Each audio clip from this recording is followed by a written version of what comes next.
Welcome once again to our show, and this is Frank Albel, your host. On my right, I have Chicago area media personality, works for Fox News, Anissa Paraitsa.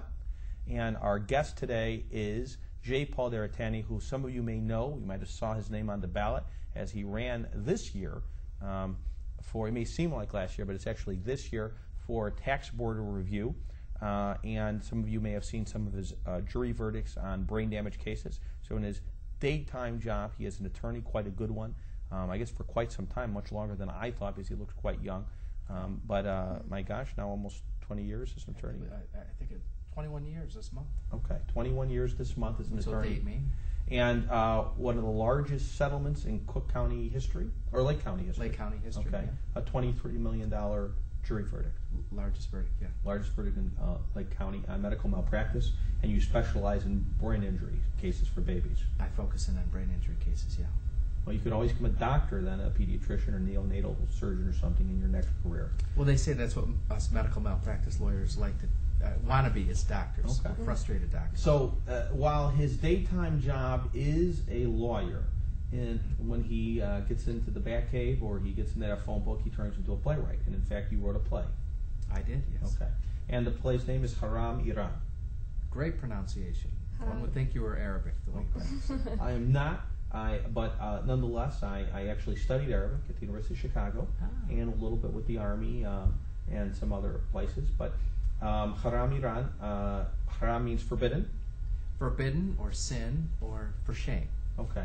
Could you talk a little bit about the play and how you came up with it and how it's evolved? Sure, sure. Well, as Frank said, I ran for office last year, and the election result was not favorable for me. We took about 43%. Afterwards, you're used to this big high of campaigning and meeting folks, and I'm a people person. I enjoy that. But another passion I have is writing. So after the election, there was all of a sudden this quiet time, and human rights abuses and what occurs both here in the United States with Abu Ghraib and overseas. We just did a show right before you on John Birch. So we should note that even in Chicago, even the United States, which is a great nation, and a lot more protections than most countries, there are abuses of human and civil rights here. That's right. And so I began to look at the internet, and I saw this story, and I remembered this story about two boys, 15 years old, in Iran, who were hanged for allegedly being gay or experimenting. They really never clarified what they were being hanged for. They were part of the Arabic minority in Persia, in Iran. And as I read their story, I thought, this is just shameful, because despite the international outrage, Iran did not listen, and they violated international protocols against killing of kids. How old were the young men? 15 when they had alleged to have committed this act. When was this? Do you know? 2005. In fact, in July of 2005, July of this last year, was their 3-year anniversary of their death. Okay. Well, let me go a little bit farther back. Have you ever written a play before? How did you get involved in playwriting in general? It's always been a passion or obsession of mine when I have free time. I've written a book, hasn't been published yet. I've written another play which was produced.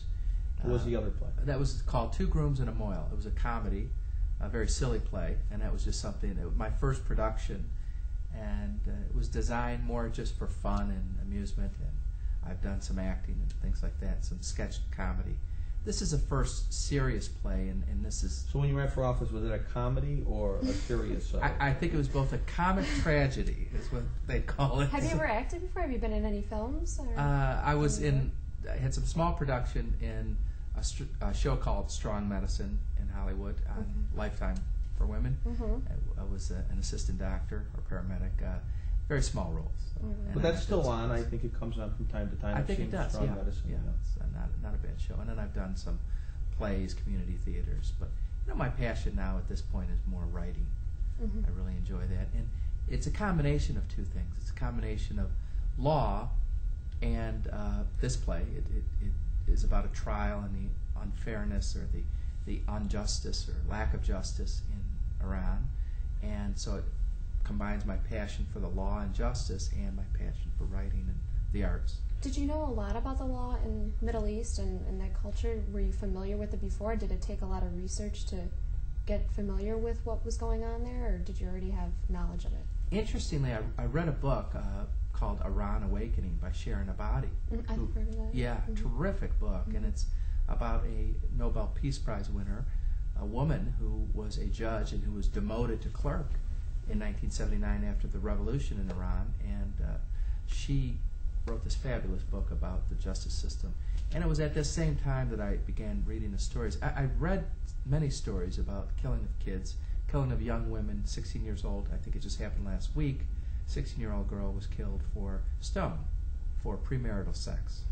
Yeah, it's hard to believe that still happens. It's unbelievable. And this happens on a weekly basis, and yet oftentimes we ignore it, and society tries to shut their eyes to it. No, it also has occurred just along those lines in Jordan, other places that have honor killings. Even going, importing that to the Netherlands and other places in Europe where they carry on that tradition, even in a very, what would be considered progressive or liberal country like the Netherlands. Or, Turkey as well. And that they, I guess, as I understand it, is that even if the woman is a victim, let's say of some kind of rape or something, that she somehow dishonored the family, and the brothers will kill the sister. That's right. Who, even if the sister was a victim, even if she did nothing wrong, if she was raped or, in some way even a victim, or she consensually had some act here, which is... And in addition to that, also, when she goes and presents what happened to her in front of a judge or in front of a court, she has to also bring witnesses with her. I think it's 2 male witnesses. Exactly. Well, under the law of Sharia, which this play Haram Iran is based upon, and what these boys were tried under, a woman's testimony is considered lesser than a man's testimony. So the play itself actually focuses on the mother and the mother's reaction. So it's about these boys, but it also involves a woman's role in Iran and a woman's testimony. We should know, since you're a highly regarded lawyer, and we both had Professor Sharif Bassioni, that there are a number of different Sharia laws. The Sharia law is not uniform. That's right. So that I forgot if you told me there's 12. I don't want to misstate it, but I know there's a number, maybe whatever the number is, but there's not one Sharia law. You were well taught under Professor Bassioni too. Yes, I could see, and I could say that he certainly was inspirational in getting me involved in international human rights issues and Amnesty International. Right. He was the keynote speaker with the CARE dinner. Now, I am of Mexican background and born here. I'm a full United States citizen, very proud of it, and a captain in the Army Reserve. And I know you're of Lebanese and Syrian descent, at least partially, but a Christian background. That's right. A Christian background. That's right. But Professor Bassioni was the keynote at the CARE dinner, and I thought it was a very profound speech. And I think Professor Bassioni does bring a voice to the ideas of international law. Absolutely. As well as human rights generally. He himself was imprisoned under house arrest in Egypt for a short period of time because of his objections and against international human rights violations, if my memory serves me correctly. So this play really looks at the aspect of a woman's role and how she tries to save her son in a trial, and it goes on from there. And you were asking a question about the research involved, and the research that I did was pretty extensive. I took quite a good month before I even started writing, and just read the articles and obtained as much information as possible to make this as accurate as possible. Do you know what activists in countries where this is happening, do you know how well they're doing as far as making any precedents, as far as getting laws passed to prevent this from happening to people? It varies from country to country. And interestingly, Iran, though it's so backwards, we are seeing some incremental changes by someone like Sharon Abadi. The very fact that she hasn't been killed thus far, even though there were several threats on her life. Once she won the Nobel Peace Prize, I think the government there basically said hands off. So, the role of government in these killings continues, and it's not abated yet, and we're seeing less of it in some of the countries. I think maybe Saudi Arabia is one example. But in Iran, is the penalty for an act of homosexuality death? Yes. Okay. As it is in Saudi Arabia, as it is in several of the Middle Eastern countries. Now, in Saudi Arabia, the only reason I find that interesting is that according to some sociological, anthropological studies, as well as some anecdotal stories I knew of a Lebanese Christian actually who lived in Riyadh, that he said that homosexuality was fairly rampant in Saudi Arabia, that there was a very large homosexual subculture in Saudi Arabia. That's true. And what about the president, Ahmadinejad, who said that it just isn't present at all, just completely denying the fact that it is even there? That's right. He spoke at Columbia University. That's actually in our play. That we have his quotes. Oh, really? We have a TV in the play where, I don't want to give too much of it away, where the mother's watching the TV and it comes on in various parts. So and along with that, we have Quranic scripture, or the Quran being quoted in a very respectful way, because the Quran does not talk about killing people in that way. Right. It's really a religion that And it gets emphasizes love and peace. It's misrepresented, I think, a lot in the media, maybe as well. Absolutely. So do you feel like the play was on that issue, that it maybe takes up something like that and kind of clearing some of maybe stigma about the religion at all? I think the best compliment I got was when a gentleman came in, and he's considered a conservative Muslim, and he said, I was expected to be insulted. And his son was in the play, and he's one of the actors, and he said to me, I thought the play was tremendous, and it did not insult Islam. In fact, it complements Islam. And part of my research and study was to read a lot of the Quran, and I was fascinated by how much love there is in the Quran.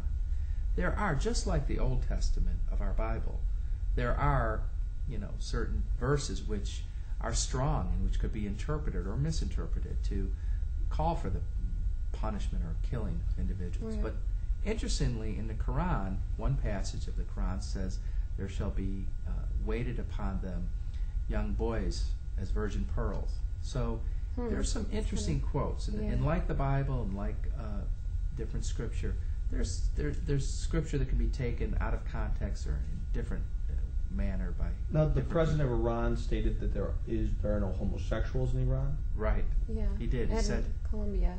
At Columbia University, and he was laughed. Yeah. Basically, and he was ridiculed at the university. So obviously Ahmadinejad has a very poor social understanding. I think a lot of people share that same view in that country, and I think he was just trying to. But certainly in a country like Saudi Arabia, where you do hear reports, perhaps because of an expression of homosexuality or homoerotic behavior based on repression of women, so there's so little interaction of women. That's right. So perhaps those who are not inherently homosexual express their erotic feelings through a homoerotic feeling because of a lack of a heterosexual outlet. Sure. You look at the Masters and Johnson reports, going back to the 60s and the 70s, and even studies done in prisons and so forth. If you have a 16 or 17 or 18-year-old boy who does not have the outlet of being able to date a woman or is match up with a woman, and he's a young man, sometimes they will express themselves in a sexual or even a loving, non-sexual way to another man. In Saudi Arabia, culturally, and in the Mideast, or in Iran, you'll see men walking hand in hand or arm in arm. I remember when it's not homosexual. President Bush and King Fahd, when they had met, they walked arm in arm, and a lot of hand in hand. And a lot of the comedians were doing making skits fun of it, sure. of it. Just like they did of.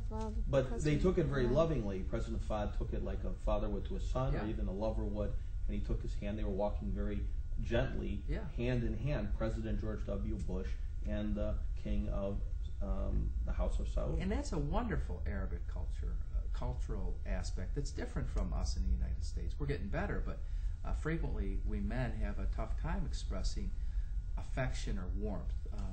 Sometimes, our idea, lately the idea is this hand bump or something, but where's the warmth or love in that? Where's the affection? Now, my father would embarrass me as a child and give you a kiss on both cheeks. In Europe, there's double kisses and hugs between men or two women. Women can express love and affection. Men cannot. Or it's misinterpreted, and that's unfortunate. And actually, in the Arabic world, there is a lot more warmth and affection, just as you've explained, Frank, between even. Well, the common greeting is the kiss on both sides, or sometimes right. Kissing 3, or depending on how important they may be, 4 times. Right, that's or right. in Mexico, the abrazo, the hug, or the like. So now, when you did your research, were you able to actually speak to anybody who was involved in this incident, or was that so difficult that you couldn't even do that? No, I tried. I sent a couple emails, but I had to be cognizant of the fact that this family, or these families, may be concerned. If they spoke with me, then I wouldn't want them to be injured or have themselves put in jeopardy. Mashad, Iran is not even Tehran. It's a city in which, although it has a large university called Ferdowsi, it's still fairly backward. And it's. Do you think that people, as far as what their neighbors or religious leaders would have come up to them and said something, or maybe ostracized them from society? What was the main concern? It was for their safety, or just for their regular day-to-day? It would just be difficult for them? I'm sure it would be very difficult for them to talk. They would be shamed if they had a son in part of the play speaks to that. They would be shamed. We talked about honor killing, so probably, and I don't know this as a fact, as a matter of fact, I know a lot of the facts, but probably the family members may have been required to disavow their son or disown their son because of this act or supposed homosexual act. We do know factually that they were originally charged with, these boys were charged with a homosexual sin.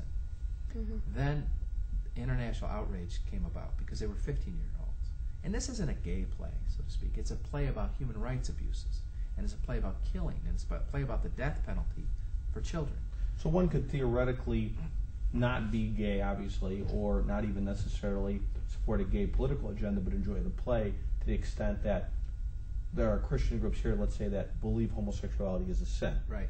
But, well, one would hope not, but nobody supports an Old Testament punishment for any sins, whether it be adultery or stealing or whatever else, which is stoning or murder. Right. That even if one doesn't agree with a homosexual political movement or homosexual lifestyle, that certainly one would hope that everybody would be opposed to a death penalty, a death sentence for anybody, but including, obviously, either people who had some kind of affection or love for each other, or even committed a sexual act. Exactly, and the point, the Proposition 8 thing, somebody said, well, is this comparable to Proposition 8 in California? And I said, you know, it's really not.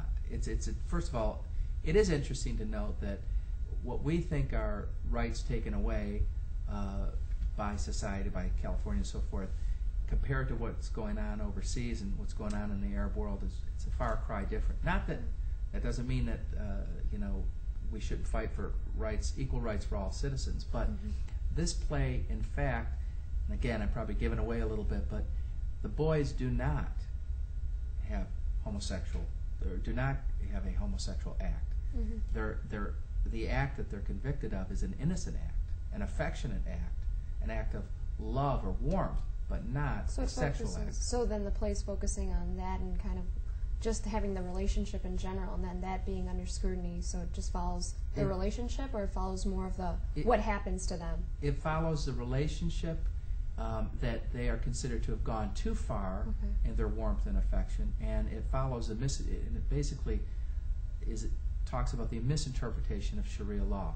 It also brings in a book called Catcher in the Rye, an American classic, and it interweaves that book with modern culture in Iran. So these boys are convicted because they like literature, they like American sports, they like different things, or Western things, and the mullah does not appreciate that.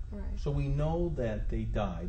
We know that on Saturday before you go to the play, and we got a little taste of the play. You said it's from the mother's perspective. It's from the mother's perspective largely. Okay. How long has it been running for? It just opened last week. Where is it at the Athenaeum Theater on Southport and Lincoln. Now, because this is cable access network, we're not supposed to advertise, but I believe your play, the proceeds go to a charitable foundation. Yeah, we're going to contribute it to Amnesty International and maybe the Heartland Association. Okay, so they're going to Amnesty International. Because it's donated to Amnesty International, if you could tell us where the play is, where it's running, how long, all the who, what, where, when, and why of your play. Sure. It's running until December 7th at the Athenaeum Theater. Where's the Athenaeum Theater? It's Southport and Lincoln, so I think it's 2936 North Southport. And it's on, you can get tickets at HaramIran.com or through Ticketmaster. And certainly I'll be there most weekend nights, Friday and Saturday. And sometimes we have a talk back about human rights issues or abuse issues. In fact, we had a whole Christian school that came last week and enjoyed it tremendously. Really? How did they find out about it? Did they just through internet or? It's amazing how much this play has traveled through the internet sources. We got 2 good reviews. We haven't had any negative reviews yet. We're written up in a free press and in the Chicago Stage Review, which is like a Time Out online, and had tremendous reviews. And it's just been a pleasure to work with these actors. Are tremendous. I've written a play, but you can only deliver words to these kids. They've done the work. Now, you mentioned that one of the actors' father was a conservative Muslim. Are some of the actors in your play Iranian or from a Middle Eastern background? Interestingly, we didn't cast with that net. We cast with saying who's the best actor. We have an Egyptian, we have a Palestinian, we have 2 Indian individuals. The mother is Indian. We have different religions. We have a conservative Muslim practicing Ramadan and following the code of Ramadan, and we have Hindu, and I think we have one Jewish kid in the play. So we have and Christian. So we have all 4 religions and quite a few cross cultures there. Now, in your research, have you found Muslim cultures, either in history or present day, that have had a more tolerant approach, or even if they disagreed, as I'm assuming many Muslim clerics do, with homosexual behavior, a less violation of human rights punishment? Sure. Okay. I think Iran, Saudi Arabia, these countries, it's the exception rather than the rule. Most of the time, even in Pakistan is one example. They may not tolerate it. They may say it's not appropriate, and they may even condemn it as a crime, but it's not punished in the same degree it is in Iran and so forth. And also just the love and expression of love in the Quran and in most countries is the Muslim faith has been expressed in a loving fashion. And I would say in the majority of Iran, it is still as well. It's just what the government has imposed. The revolution of '79 and Ahmadinejad's followers still prevail, and I should say Ahmadinejad is perhaps a puppet of their Supreme Court.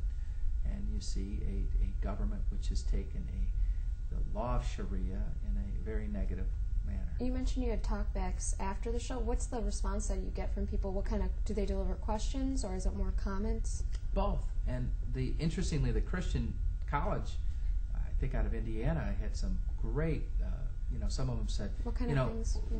One young man said, well, I came in here thinking it was going to be a play about homosexuality and advocating that as a platform, and he said it really wasn't. It was about these 2 kids and their lives, and he said he enjoyed it tremendously. And folks who are conservative, like I said, conservative Muslim, conservative Christian, have come to the play with their arms crossed, expecting something different than what's been delivered to them. Do you have any plans for another play coming up? Have you been brainstorming about any other ideas? I have, actually. Can you share some? Sure. I think that I'd like to, I've started this production company called Permoveo Productions, and what we're going to do is only new authors, and I invite any authors to send me what they have. How can they reach you then? They can email me at Jay Paul Deratany at AOL. Okay. And so, we're going to look for authors who want to work on human rights issues. So I'd like to see something about Rwanda. We haven't talked about, the Jewish folks said never again. We've always said never again after what's happened, the genocide there, and yet Rwanda, it's happened again. Also Darfur, Sudan. Yeah. Why does it keep happening? And there's been some tremendous movies about that, but I'd like to see a good play about that. I'd like to see something about Abu Ghraib. You had mentioned the expression of love between 2 men, and there may not even have been a homosexual act. I know you don't want to give too much of a plot spoiler, as they say. That's all right. But Iran claims, although I think he was actually born in Afghanistan, and many nations claim him, the great poet, the late Muslim Sufi poet Rumi. Yeah. Although he goes by different names, but I think in the West, Rumi has been on the New York Times bestseller with his poetry, and has very expressive poems about love, and was very close to one of his male companions. Do you think then Iran would have convicted the poet Rumi on their own sense of the law? Interesting. I don't think before '79 they would have. But if Rumi was alive today? If Rumi were alive today, I would think they would. Yes. But Iran, was a center of culture for thousands of years, and as were many of the Arabic nations. It's just what's happened is a religious intolerance has taken hold of certain parts of their governments, and that's what's happened. And I think, I don't know, I've heard that, of course I've heard of these things, but I think it's also important to know it doesn't always happen in more of the, I think, educated cities maybe. Is it more rampant in smaller little villages where there's certain leaders who have an agenda? Would you say that that's more frequent to happen in those type of places rather than in the main cities? I think that if we look at even historically, when you see that lack of education sometimes breeds, the school, the madrasas that have been, there's been some good madrasas, I'm not condemning all of them, but some of the more extreme ones have gathered their students from the lowest people who do not have education. And you even see in the West Bank and so forth, some of the more extreme elements or the extremist groups have been able to get people because they give people who have no hope some hope. They give them education, they give them shelter, they give them food. So sense of meaning. A sense of meaning. And so what happens is that they wind up doing horrible things, strapping bombs and doing. Now, since you are at least partially of a Middle Eastern origin, a Christian Middle Eastern origin, since you're talking about human rights, it should be noted that in Iraq, as we speak, that Christians are being killed, yep. Archbishops are being kidnapped, nuns are being raped, yep. Churches are being blown up, and that Christians, the Syrian, Chaldean, Melkite Orthodox who come from Baghdad to Mosul are now being pushed out of Mosul. That's right. So we should remember all, like you said, some are more known or popular than others, but there's a lot of Christians in the Middle East who are going through a very hard time right now. A very hard time, and also people, obviously the Sunni and the Shia have been battling so significantly, and interfactions between the Shia as well, and the Sunni. So it's unfortunate that religious intolerance among certain groups can, and it's not confined to Muslim or Sunni or even Shia or Christian. It's extreme religious groups within all of these organizations. And where can people go to learn more about the play and where it's playing and all the information about that? Oh, sure. www.haram, H-A-R-A-M, Iran, just like the country, IRAN.com. And that's on the screen. It's been on the screen the entire time, Haram Iran. And, I invite anybody who wants to come to. I hope you can make it, Frank. I know you're a busy lawyer, and I'm planning on it. I would love to go. I know I missed really the grand opening with the talk back and the reception. Yeah. But you did invite me, and I do appreciate it. I did miss it.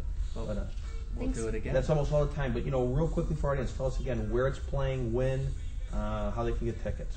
Absolutely, they can get it online at HaramIran.com, or they can go to Ticketmaster. And certainly we especially welcome people on Sunday and Thursdays. But Southport and Lincoln Southport is where it's playing? and Lincoln. Okay. And great. Plays till December 7th. Great. Well, Jay Paul Deratany, playwright and lawyer, thank you for being on our show. Anissa Paraitsa, thank you for being my co-host. It was a great show. It sounds like a great universal human rights play. Go and see it. Be part of a talk back. Hopefully you enjoy. Goodbye. God bless. Thank you.